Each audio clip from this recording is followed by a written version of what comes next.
Imagine you are watching a movie. The main character is giving a speech. They are crying. It is the most important moment of their life. Suddenly, a voice yells from the darkness, "Cut!" The music stops. The lights go up. A man walks onto the set. He walks up to the actor, smiles gently, and says, "That was great, really, but the line was blue, not red. Let's do it again." The actor nods. They apologize. They shrink a little bit. And when they start speaking again, they aren't looking at the camera anymore. They are looking at the director to make sure they got it right. Now imagine you could do that in real life. Imagine someone could walk into your reality, yell "cut," and rewrite your lines while you are still speaking. Most people think brainwashing is something that happens in cults or prisons with a swinging light bulb. That is nonsense. Real brainwashing happens at brunch. It happens at the office party. It happens in the middle of a funny story at the bar. It's called the Wikipedia Effect. It is the art of editing a human memory so many times that they stop checking the source code and just accept your version as the truth. Step into the director's chair, pick up the pen, and let's get to work. Phase 1. The spotlight trap. First, you have to stop acting like an amateur. Amateurs try to rewrite the main plot. You get caught in a lie, or you don't like a story they are telling. So you scream, "I wasn't there. That never happened. You're crazy!" Stop it. That is pathetic. When you attack the main plot, you trigger their firewall. They will fight you to the death because they know what happened. You are not a brute. You are an editor. You don't attack the bricks. You attack the mortar. You are going to look for the tiny, meaningless details, the colors, the dates, the names, and you are going to wait for the spotlight. You wait until your target is feeling invincible. They are at a dinner party. They are telling a funny story. They are glowing with confidence. "So last Tuesday," they say laughing, "we went to that new Italian place." They are unprotected. They are happy. This is exactly where you stick the knife. Phase 2. The benevolent correction. Now watch your tone. This is critical. Do not scowl. Do not look annoyed. Smile. Look at them with pure, helpful love. You are just trying to help them be perfect. You interrupt them mid-sentence. "Oh, sorry to jump in," you say to the room. "Just to keep the record straight, it was Wednesday, not Tuesday. But keep going, it's a funny story. Look at what you just did. 1. You disarmed them. You used a soft voice. If they get mad, they look like the asshole. 2. You humiliated them, secretly. You corrected them in front of an audience. 3. You trapped them. The day of the week doesn't matter, so they have to accept your correction to keep the story moving. "Oh, right, Wednesday," they say. They laugh. Good. They just accepted the first update. You just signaled to their subconscious, "Your memory is glitchy. My memory is high definition." You didn't hurt them. You helped them, and they will love you for it.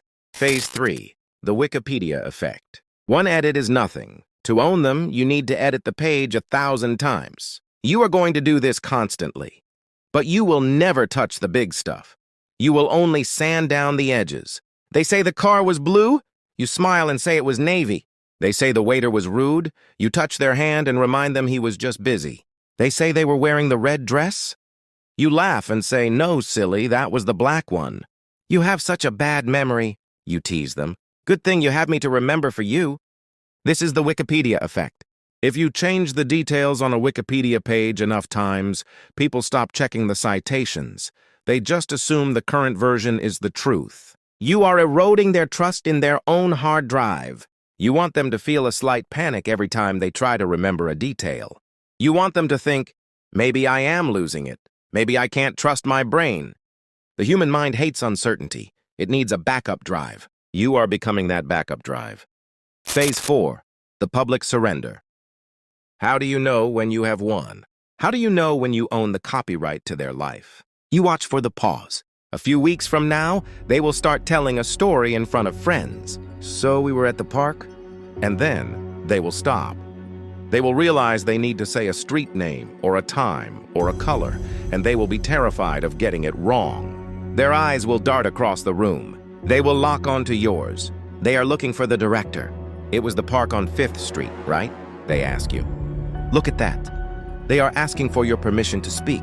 They are handing you the pen. You don't just nod, you smile, you look proud of your creation. "Yes," you say. "That's right." They exhale. They feel safe. But they have just admitted to the world that they cannot perceive reality without your approval. You are no longer just a partner. You are the official record of their existence. The shield. Cut the strings. Now, step out of the chair. Drop the pen. I showed you how this works so you can feel the strings on your own back. Is there someone in your life doing this to you? Someone who helpfully corrects details that do not matter? Someone who makes you feel like your memory is full of holes? They aren't helping you. They are editing you. Here is how you stop the director. Do not argue the fact. Argue the interruption. When they say, it was Wednesday, not Tuesday, do not fight them on the day. Stop. Look them dead in the eye. Do not smile and say, it doesn't matter. Stop interrupting. Then turn back to your friends and finish your story. You strip the pen out of their hand. You reclaim your script. The funnel. Who is writing your life? Your mind is the only house you will ever truly own. Do not let anyone else redecorate it. I want you to go to the comments. I want you to verify your files. Is there a story you've stopped telling because you're afraid you'll get it wrong? Is there a person who holds the pen in your life? Write it down, confess it.